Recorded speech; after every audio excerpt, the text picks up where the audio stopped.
சின்ன சின்ன வெளியே வாங்க. இதுதான் அவருடைய குடிஞ்சு வர வேண்டிய பாதையை பார்த்துக்கோங்க. அதே மாதிரி இவர்கள் வாழக்கூடிய பகுதிகளில் உள்ள போற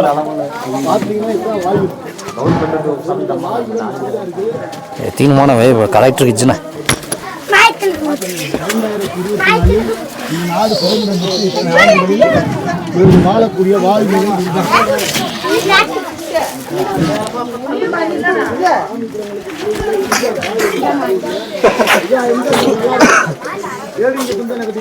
காங்கிரஸ்காரரு எங்க நம்ம தெருவு மட்டும் தானங்க எப்படி அவர்கள் பயன்படுத்தக்கூடிய குடிநீர் குழாயினுடைய அடிப்படை வசதி இதுதான். இவ்வளவுதான் உங்களுக்கு கிடைக்கும்.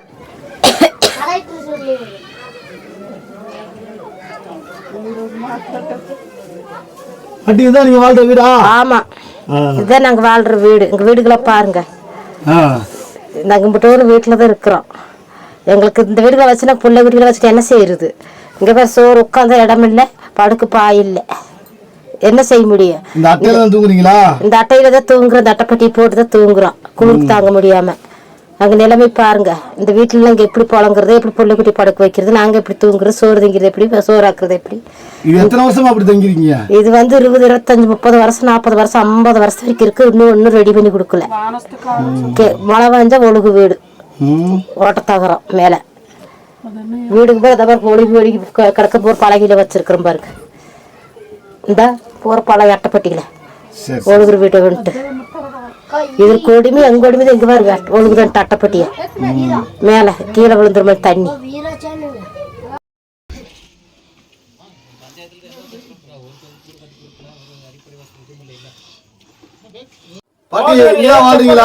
இங்கேதான் வாழ்றோம். அளவு இதே வீடுதான், வேற வீடுகளும் இல்ல, வேற வீடுகளும் இல்ல. இந்த இதே வீட்டுலதான் நாங்க கால் தட்டிருக்க தூரம் ஒழுகுது. என்ன உண்மையாவ சொல்ற? எத்தனை தடவை வந்துட்டு போனாங்க. அவங்க இதை கட்டித்தர்றா பெற கட்டித்தரணுன்னு சொல்றாங்க. முடிவு கட்டி தர மாட்டாங்கிறாங்க. டெய்லி அப்படியே வேலைக்கு போயிட்டு வந்து படுத்துக்கிடுவாரு. என்ன செய்யறது சாமி? நாங்க கூலிக்காரிங்க, நாங்க என்னங்கிறது? நாங்க வசப்பட்டுக்கிட்டே இருக்கிறோம். இங்க பாரு இங்க வீடா பாருங்க.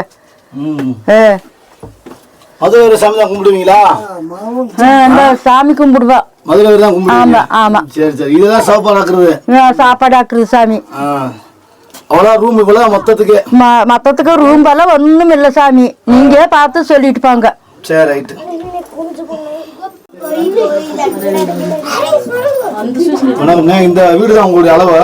மொத்தம் 7 பேர் இருக்குமானே. இந்த வீட்டுல வசதிக்கிட்டு இருக்க. ரொம்ப கஷ்டமான பாத்ரூம் எதுவுமே இல்ல. இதுல சின்ன சின்ன பிள்ளைகளை வச்சு படுக்கிறது ரொம்ப கஷ்டமா இருக்கு. நாங்க வீடு கவர்மெண்ட்ல எழுதி கொடுத்து அதுவும் வரல. மொத்தம் 7 வீடு. அளவே மொத்தம் 6க்கு 4 தானே இருக்கு. 4 இடத்துல 6 தானே இருக்கு. 6 தாங்க இருக்கு. இதுல 5 அண்ணன் தம்பிக்கு 4-5 பேர். இதுல எப்படி இது இருக்க கொஞ்சம் கஷ்டம் தான். இது 4 அண்ணன் தம்பியா? ஆமா. நீங்க எத்தனை பேர் இதுல குடிக்கிறீங்க? நாங்க அப்பா வீட்டுக்கார பிள்ளைங்க ஒரு 7 பேர் இருக்குங்க. 6 பேர் மொத்தம் இதுல குடிக்கிறீங்க? ஆமா, 6-7 பேர் இருக்கோம். இப்படிதான் வாழ்றீங்க? எத்தனை வருஷம் வாழ்றீங்க? நாங்க ஒரு 10-30 வருஷம் நாங்க வாழ்ந்துகிட்டு இருக்கோம். அதுக்கு முன்னால அவங்க வாழ்ந்துருக்காங்க, அப்பா அம்மாவுங்க. அது எப்படி ஒரு 100 வருஷம் இருக்கும். சுயமரியாதை குரல் யூடியூப் சேனல் மூலமாக இன்றைக்கு கொடைக்கானல் பகுதியில் வாழக்கூடிய வில்பட்டி கிராம மக்களில் இங்கே வாழக்கூடிய அருந்ததியர் சமூக மக்கள் இங்கே 400 குடும்பங்களுக்கு மேல் வசித்து வருகிறாங்க. இங்கே வந்திருக்கக்கூடிய குடும்பங்கள் பார்த்தீங்கன்னா யாருக்குமே அரசு கட்டி கொடுக்கக்கூடிய தொகுப்புதிய வீடுகள் எதுவுமே இல்லை. ஆக இங்கே இருக்கக்கூடிய மக்களுக்கு பக்கத்தில் இருக்கக்கூடிய மற்ற சமூக மக்கள் வாழக்கூடிய பகுதியில் வந்து பார்த்தீங்கன்னா முறையாக எல்லாமே கிடைக்குது. எல்லா அடிப்படை வசதிகளும் அவங்களுக்கு கிடைச்சிருது. இங்கே இவங்களுடைய வாழ்விடம் பார்த்தீங்கன்னா இப்படி எதுவுமே இல்லை. இதனுடைய குடியிருப்பு வந்து இப்படிதான் இருக்காங்க. இந்த குடியிருப்புல மொத்தத்துக்கு 4 பேர் 5 பேர் சைஸ் 8 கால் சைஸ்ல தான். இங்க வந்து 6 பேர் கணவன் மனைவி குழந்தைகள் உட்பட குறைந்தபட்சம் இங்க 3-4 குழந்தைகள் வந்து அவங்களுக்கு இருக்கு. ஆனா அவங்க வாழக்கூடிய வீட்டினுடைய பரப்பளவு அளவு 8க்கு 6 சைஸ்ல தான் குடியிருக்காங்க. இன்னும் அரசு வந்து இவங்களுக்கு முறையான சலுகைகள் எந்த இதுவுமே செஞ்சிருக்காது. இங்கே வாழக்கூடிய அருந்ததியர் மக்களுக்கு அரசு கொடுக்கக்கூடிய சலுகைகளோ அல்லது அடிப்படை வசதிகளோ, முறையான சாக்கடை வசதியோ, முறையான குடிநீர் வசதியோ, முறையான டியூப்லைட் வசதி, இந்த லைட்டு கூட தெருவிளக்கு கூட இந்த இடத்துல இருட்டாக தான் இருக்கும். இப்போ நம்ம நிற்கிற டைம் வந்து பார்த்தீங்கன்னா கரெக்டாக மணி 5:30 மணி. ஆனால் இதுக்கு பக்கத்தில் இருக்கக்கூடிய மற்ற மக்களுக்கான எல்லா சலுகைகளும் முறையாக கிடைக்கிறது. எங்கள் மக்களுக்கு வந்து நாங்கள் என்னதான் மனு கொடுத்தாலும் மாவட்ட ஆட்சித்தலைவர்கிட்ட போய் திண்டுக்கல்ல திங்கட்கிழமை மனு நாளில் போய் கொடுத்தாலும் கூட எங்களுக்கான கோரிக்கையோ எங்களுக்கான புகார் மனுவோ விசாரித்து அரசு வந்து எங்களுக்கு எந்த ஒரு நடவடிக்கையும் எடுப்பதாக இல்லை என்று இங்கே வாழக்கூடிய மக்கள் சொல்றாங்க. அரசு கட்டிடங்கள் எந்த ஒரு கட்டிடங்களும் இந்த மக்கள் வாழக்கூடிய பகுதிகளில் இல்லை. அரசு கட்டிடங்கள் இந்த பகுதி மக்கள் வாழக்கூடிய இவர்கள் பயன்படுத்தக்கூடிய அளவுல இவங்களுக்கு இல்லைன்றத இங்க நம்ம சுயமரியாதை யூடியூப் சேனல் கலாய்வு நடத்தியதன் பேர்ல இப்ப இந்த இடத்துல வந்து நாங்க பார்த்துட்டு இருக்கோம். இங்க வந்து அவங்களுடைய அடிப்படை வாழ்வாதாரமே வந்து காடுகளுக்கு தான் வேலைக்கு போக வேண்டிய சூழல் இருக்கு. அந்த சம்பளம் பார்த்தீங்கன்னா அவங்களுக்கு வெறும் 300 ரூபா தான் கிடைக்குது. இந்த 300 ரூபால தான் இவங்களுடைய வாழ்வாதாரங்களை பார்த்துக்கிறாங்க. கொடைக்கானல் இருந்து 15 கிலோமீட்டர் 8 கிலோமீட்டர் 6 கிலோமீட்டர் உள்ள டிஃபரெண்ட்ல தான் இருக்கு. அங்கே நாங்கள் வாழ்கிறதே ரொம்ப கஷ்டம். கூலி வேலை தான் செய்கிறோம். எங்களுக்கு எந்த சலுகையும் இல்லை. நாங்கள் இருக்கிறது வந்து முட்டு குடிசைகள் இருக்கிறோம். எங்களுக்கு வீட்டு பட்டா கொடுத்து அந்த வீட்டு பட்டாவுக்கு இடம் வரல, ஒன்றும் செய்யல. இதில் புள்ள குட்டிக்கு போகிற இதில் தான் படுக்கிறாங்க. இந்த ஒரே வீட்டில் இத்தனை பேர் அடைஞ்சிருக்கிறோம். எங்களுக்கு வர்றவங்க போகிற அதை சரி இதை செய்யறேன்னு சொல்கிறாங்க. அது செய்கிற மாதிரி இல்லை. நாங்களும் எல்லா பக்கம் போராடி பார்த்துட்டோம். நாங்கள் நாடு கூலி செஞ்சால் கஞ்சி இல்லாட்டி இல்லை. எங்களுக்கு தோட்டம் தரவலை எதுவுமே இல்லை. எங்களுக்கு எந்த வசதி இல்லை. அன்னாடு கூலி செஞ்சா கஞ்சி இல்லாட்டி இல்லை. எங்களுக்கு வந்து எந்த வசதி வந்து செய்யறேன்னு சொல்றாங்க. செய்யற மாதிரி இல்லை. யாருமே பண்ற மாதிரி இல்லை. என்னங்க ஐயா ஓட்டு கேட்க வர்ற ஓட்டை போட சொல்றீங்க. எங்களுக்கு எங்க வீடு வாசலாம் இப்படி கிடக்குது. எங்க வீடு வாசலாம் ஒண்ணுமே செஞ்சு தர மாட்டாங்க. செஞ்சு தந்துருவோமான்னு இல்லை. நாங்க புள்ளை குட்டிகளை வச்சுட்டு ரொம்ப வறுமை கோட்டி கீழே தான் நாங்கள் வாழ்றோம். எந்த கூட எங்களுக்கு உதவி இல்லை, காடு இல்லை, பங்களா இல்லை, லாட்ஜ் இல்லை. இந்த இது கூட எங்களுக்கு சரி பண்ணி கொடுக்கலன்னு நாங்கள் இந்த புள்ளை குட்டிகளை வச்சுட்டு நாங்கள் என்ன பண்ண முடியும்? எங்களுக்கு தெருவு கரண்ட்ல இல்லை, வீடு வசதிக்கு வசதி இல்லைமே எதுவும் இல்லை. நாங்கள் ஒரே சலுகை ரேஷன் கார்டு சலுகை ஒன்று தான் வருது. மற்றது எதுவுமே இல்லை. எங்கள் நிலைமை நினைக்கும் போது ரொம்ப கஷ்டமா இருக்குது. இது சம்பந்தமா நீங்க போய் மாவட்ட ஆட்சித்தலைவர்கிட்ட போய் மனு கொடுத்தீங்களா? திண்டுக்கல்ல எல்லா பக்கம் கொடுத்தா ஒண்ணுமே ரெடி ஆகல. ஒண்ணுமே ரெடி அதை செய்யறோமாங்கிற செய்யற மாதிரி இல்லை. இதை இப்போ பட்டாவை கொடுத்தா பாதி பாத்துக்கு இடம் காமிக்கிறது அதுவும் இல்லை. அதுவும் இல்லை. வணக்கம்.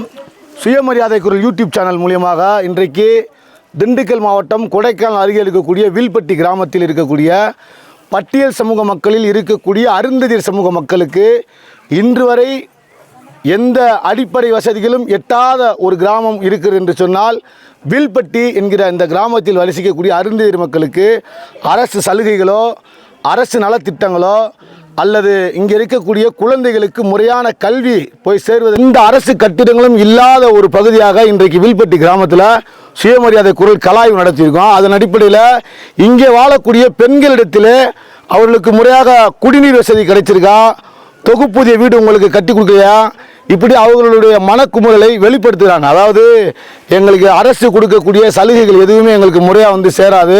நாங்களும் இது சம்பந்தமாக நாங்கள் திண்டுக்கல் மாவட்ட ஆட்சித்தலைவர்கிட்ட மனு கொடுத்துருக்கோம். இருந்தபோதும் நாங்கள் போடுற ஓட்டுக்கு கூட இங்கே இருக்கக்கூடிய அமைச்சர்களும் மந்திரிகளும் யாருமே எந்த ஒரு நடவடிக்கையும் எங்களுக்கு எடுப்பதாக இல்லை அப்படின்ற விஷயத்த இங்கே இருக்கக்கூடிய மக்கள் சொல்லியிருக்காங்க. அதே போல் இந்த பகுதியை சுற்றி இருக்கக்கூடிய இந்த கிராமத்தில் வாழக்கூடிய வீடுகள் எல்லாமே முழுமையா அவரவர்களாக கட்டின வீடு தான். அப்படிதானே?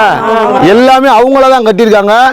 இவங்க வந்து தொகுப்பூதிய வேணும் சொல்லி பல முறை மனு கொடுத்துருக்காங்களா. மனு கொடுத்ததன் அடிப்படையில் இன்று வரை ஒரு தொகுப்பூதிய வீடு கூட கட்டி கொடுக்கலன்றத அவங்க சொல்றாங்க. அதே மாதிரி இலவச வீட்டுமனை பட்டாவுக்கு வந்து எல்லா சமூக மக்களும் கொடுக்கறதுக்கு ஒரு ஸ்கீம் இருக்கு. அதே மாதிரி தலித் சமூகத்தில் இருக்கக்கூடிய மக்களுக்கும் பட்டா வழங்குறதுக்கான அரசு நலத்திட்டம் ஒன்று இருக்குது. அந்த அடிப்படையில் கூட எங்களுக்கு பட்டா கொடுக்க மாட்டாங்கன்ற விஷயத்தையும் இங்கே இருக்கிற மக்கள் சொல்லியிருக்காங்க. அதன் அடிப்படையில் சுயமரியாதை குரல் இன்றைக்கு கலாய்வு வந்து அடிப்படையில் இந்த மக்களிடத்தில் நேரடியாக நாம் அவருடைய குறை நிறைகளை கேட்கலாம். அம்மா வணக்கம்.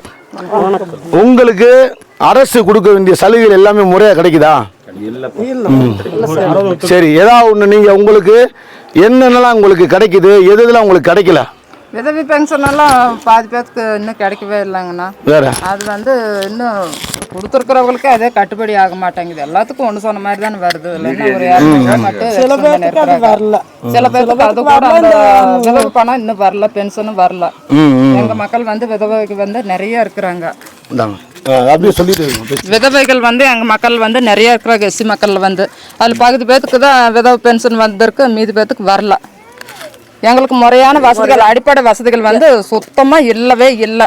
ஒரு குப்பை வாங்குறதுக்கோ, ஒரு குப்பையை கிளீன் பண்றதுக்கோ இல்ல, இந்த மாதிரி இந்த வீடுகள் இடிகிற சூழல்ல இருக்குது. எங்களுக்கு வந்து ஒரு இந்த ரிவிட்மெண்டோ எதுவுமே எந்த வசதிகளுமே இல்லை. ரெண்டாவது வந்து இந்த இந்த ட்ரிட்ஸு வந்து சுத்தமா அல்லவே மாட்டேங்கிறாங்க. நடு வாய்க்காலில் வந்து பூரா செடிக்கு முளைச்சி, ஏகப்பட்ட செடிக்கு முளைச்சிருச்சு. தண்ணி பூரா கண்டியாத்தமாக போகுது. அந்த ட்ரிட்ஸு தண்ணியில் தான் நாங்கள் மேய்ச்சி போயிட்டு வந்துகிட்டு இருக்கிறோம். நாங்கள் இந்த 5 வருஷம் போய் சொல்லிட்டு தான் இருக்கிறோம். யாருமே ஆக்ஷன் எடுக்க மாட்டேங்கிறாங்க. அடுத்து வந்து எங்களுக்கு வந்து கரண்ட் வசதி இல்லை. பல்பு வந்து எதுவுமே எரிய மாட்டேங்குது. இருட்டுக்குள்ளே தான் போய் இருட்டுக்குள்ளே தான் வர்ற மாதிரி இருக்குது. போஸ்ட் லைட்டு எதுவுமே இல்லை. ஒரு சோலார் ஒன்று போட்டு ஒரு வாரமாக என்னமோ எரிஞ்சிருக்கு, ஒரு 10 நாள் அவ்வளோதான். அதுக்கப்புறம் சோலார் பல்பும் இல்லை, குடிநீரும் இல்லை, குடிநீர் குழாய்களும் இல்லை. அப்போ குடிநீருக்காக நீங்கள் என்ன பண்ணுறீங்க? குடிநீருக்கு அங்கிட்டு மேலே தான் போய் பிடிச்சிருக்கிறோம். பிடிக்கிறது தான் எங்கிட்ட வர குழாயில் போய் பிடிக்கிறோம். இந்த தொகுப்பு வீடு எப்படி உங்களுக்கு எதுவும் கிடைக்கல இன்னைக்கு வரைக்கும்? வீடு வந்து என்ன சொல்றாங்க, எங்களுக்கு பட்டா இல்லைன்னு சொன்னா உங்களுக்கு பட்டா போட்டு வீடு கட்டி தர்றோம் அப்படின்னு சொல்றாங்க. இல்ல சொல்ல எனக்கு தெரிஞ்ச ஒரு 15 ஆண்டுகளா வந்து தொகுப்பு வீடுகள் வேணும் அப்படின்ட்டு இந்த பகுதியில் இருக்கிற வீடுகளுக்கு பூரா கேட்டோம். அப்போ பிடிஓ இவங்கெல்லாம் ஒரு டைம் வந்தாங்க, ஒரு 10 வருஷத்துக்கு முன்னாடி. வந்துட்டு என்ன சொல்லிட்டாங்க, உங்க பட்டா கொடுங்க அப்படின்னு கேட்டாங்க. எங்க தாத்தா காலத்துல வந்து பூராமே மொத்த பட்டாவா இருக்கு. அதாவது மொத்த பட்டாவா இருக்கு, இதாங்க என்கிட்ட இருக்கு அப்படின்னா நீங்க தனியா வந்து உங்களுக்கு பட்டா கொடுங்க அப்படின்னு கேட்குறாங்க. அதுக்கு நாங்கள் என்ன பண்றதுன்னு கேட்கும்போது, நீங்க வந்து பிடிஓ ஆஃபீஸ்ல வந்து மனு கொடுங்க, உங்களுக்கு தனியா நாங்கள் பிரிச்சு தரோம் அப்படின்னு கொடுத்து சொன்னாங்க. அப்போ ஒரு 10 குடும்பம் போய் நாங்கள் மனுவும் கொடுத்தோம், அதுவும் வரல. அதுக்கப்புறம் ஒவ்வொரு ஆட்சியிலும் வர்றவங்க பூரா இந்த வருஷம் உங்களுக்கு நாங்கள் செஞ்சு தரோம், இந்த ஆட்சியில் செஞ்சு தரோம் தான் சொல்றாங்களே ஒழிய இதுவரை இந்த பகுதியில் இருக்கிற எந்த வீடுக்குமே வந்து தொகுப்பு வீடு வந்ததில்லை. சாக்கடை வந்து 3 சாக்கடை இருக்கு நம்ம அருந்ததியர் மக்கள் வசிக்கிற பகுதிகளில். 3 சாக்கடையுமே வந்து நீங்க வீடியோ எடுத்து பாருங்க, ரொம்ப மோசமாக தான் இருக்கு. ஒவ்வொரு பிள்ளைகளுக்கும் மாசத்துக்கு ஒரு டைம் காய்ச்சல் வந்துருது, மாசத்துக்கு ஒரு டைம் ஏதோ ஒரு பிரச்சனை வந்துருது. அதே மாதிரி நம்ம இந்த இருக்கிற சாக்கடைக்கு வந்து நான் ஒரு 3 டைம் பஞ்சாயத்து தலைவரை பார்த்து முறையிட்டு, பஞ்சாயத்து தலைவர் நேரடியாக கூப்பிட்டு நான் பேசிட்டேன். அடுத்த வாரம் உங்களுக்கு ரெடி ஆயிருன்னு சொன்னாங்க. நம்ம சாக்கடை வந்து சரியில்லை, அதை சரி பண்ணாம சரியா இருக்கிற பகுதிகளில் போய் திரும்ப நல்லா இருக்கிறத எடுத்துட்டு புதுசா போடுறாங்க. ஆனால் நம்ம பகுதியில் வந்து கவனிக்க மாட்டேன்றாங்க.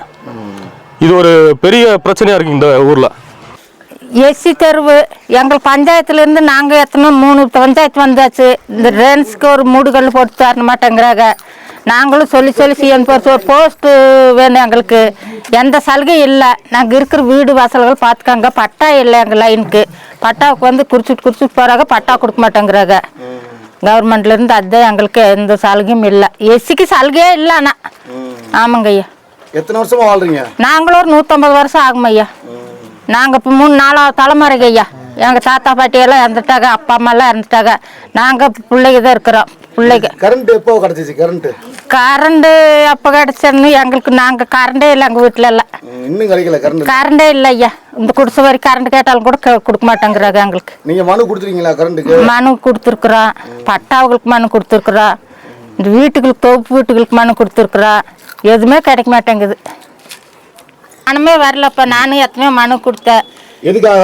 இந்த 1000 ரூபா பணத்துக்காக போய் நாங்கள் மனு கொடுத்தோம் தாலுக்கா ஆஃபீஸில். இந்த ஈசி மையத்தில் எழுதி கொடுத்தா 10 மாசமா எழுதி கொடுத்துட்டு தான் இருக்கிறேன். வந்த பாடு இல்லை. மகளிர் உரிமை தொகை தானே சொல்றீங்க? ஆமாம் ஆமாம். இந்த 1000 ரூபா மாதம் வருது இல்லை, அந்த பண்ண எழுதி கொடுத்துருக்கீங்க, எங்களுக்கு எதுவும் கிடைக்கல. ஆமாம் ஆமாம். சரி, இப்போ இந்த விஷயமா உங்களுக்கு வந்து அரசு அதிகாரிகள் யாரும் வந்து இந்த நீங்க வாழக்கூடிய பகுதியில் வந்து அடிப்படை வசதிகள் கேட்டு யாருமே வரல. இன்னும் யாரும் வரல. எந்த மந்திரி ஓட்டு ஏற்ற அன்னைக்கு போனாங்க, வந்தவர் தான். அதுக்கப்புறம் வந்து என்னன்னு கூட கேட்கல. சொல்லுவாங்க, நாங்க அதை சரி இதை சரி. பஞ்சாயத்து எலெக்ஷனுக்கு வந்தாங்க.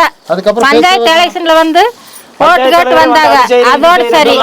இது தெருவா கூட கட்டித்தர, அதை கட்டித்தரணும்னு சொல்லி இது வரைக்கும் கிடையாது. கரெக்டா இந்த தெருவு லைட்டே கூட எரியல. ஒரு வயசானவங்க வந்தாலும் கூட நாங்கள் லைட் இல்லாம தான் இருக்கிறோம். அதான் செய்ய மாட்டேங்கிறாங்க. எதுவுமே வரல. அது எழுதி கொடுத்தாலும் கூட வரமாட்டாங்க. இல்லாத ஆளுகளுக்கு வருது, இருக்கிற ஆளுகளுக்கு வரமாட்டாங்க. வீடோ பாக்குறாங்க, நாங்க கெட்டி தரோம். தொகுப்பு வீடே இல்ல எங்களுக்கு. வரல. நாங்க எழுதி கொடுத்தோம். கருணாநிதி இருக்க வரைக்கும் எழுதி கொடுத்து இன்னும் பட்டாவே வரல. ஆமா சங்கரை அது வருது அப்படியே மாத்திடுறாங்க, என்ன செய்யறாங்க சங்கரை பாதி ஆளுக்கு பட்டா வந்திருக்குது இல்ல, அது ஒரிஜினல் பட்டாவே இல்லைங்க. ஒரிஜினல் வருதோ ஒரிஜினல் இல்லாம வருதோ இடத்த காமிக்கல. இடத்த காமிச்சாதானே அந்த பட்டாவுக்கு ஒரு மதிப்பு இருக்கும். இடத்தையும் காமிக்கல, ஒன்றும் காமிக்கல. அவங்க எப்படி வீடு கட்டுவாங்க? வழி வேணும். எதுவுமே இல்லாத பட்டாவுக்கு கொடுத்துருக்குறாங்க. இன்னும் அவங்களுக்கு வீடு வரல, ஒன்றும் வரல. பாதி ஆளுகளுக்கு வந்திருக்கு, பாதி ஆளுகளுக்கு வரல. அது கேட்டோம்னா நாளைக்கு வரும், இன்னைக்கு வரமான்னு இன்னும் வந்த இதில் தொகுப்பு வீடே இல்லை. இருக்கிற வீடுகளை எங்கள் தொகுப்பு வீடாச்சும் கெட்டு கொடுங்கன்னா கெட்டுத்தரமாங்க, கெட்ட முடியல. நாங்கள் வந்து 40 வருஷம் இருக்கிறோம்.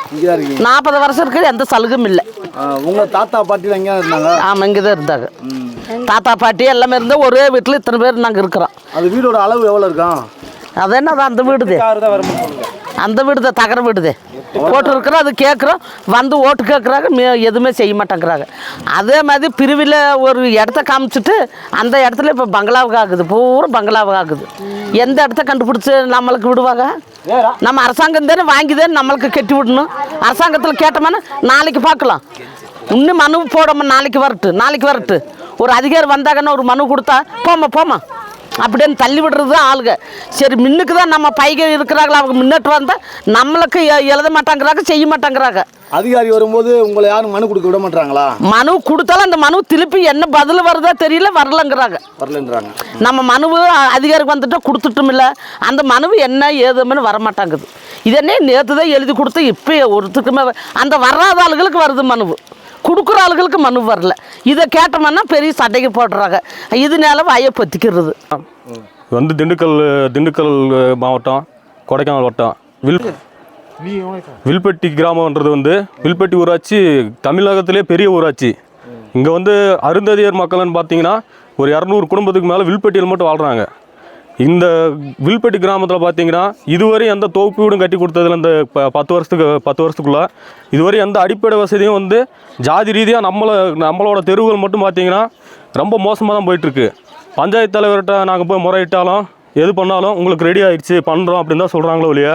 இதுவரையும் நம்ம பகுதிகள் பூரா நீங்கள் போய் வீடியோ எடுத்து பார்த்துக்கங்க, நம்ம பகுதிகள் எதுவுமே சரியாக நடக்கிறதில்ல. அதே வந்து மற்ற கம்யூனிட்டி இருக்கிற பகுதிகளில் போய் பாருங்கள், எல்லா வசதிகளும் சரியாக செஞ்சு கொடுத்துட்ருக்காங்க.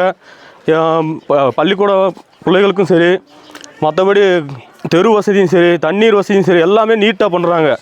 நம்ம அருந்ததியர் மக்கள் வசிக்கிற பகுதி மட்டும் எதுவுமே சரியாக பண்ணுறதில்ல. நாங்களும் எல்லாருமே சேர்ந்து முறையிட்டிருக்கோம். பஞ்சாயத்து தலைவரை வந்து வழிமறித்து நாங்கள் பேசியிருக்கோம், ஆனால் பண்ணித்தரதில்லை. இது வந்து ஜாதி ரீதியாக தான் இது நடக்குதுன்றது எனக்கு ஒரு இதாக இருக்குது.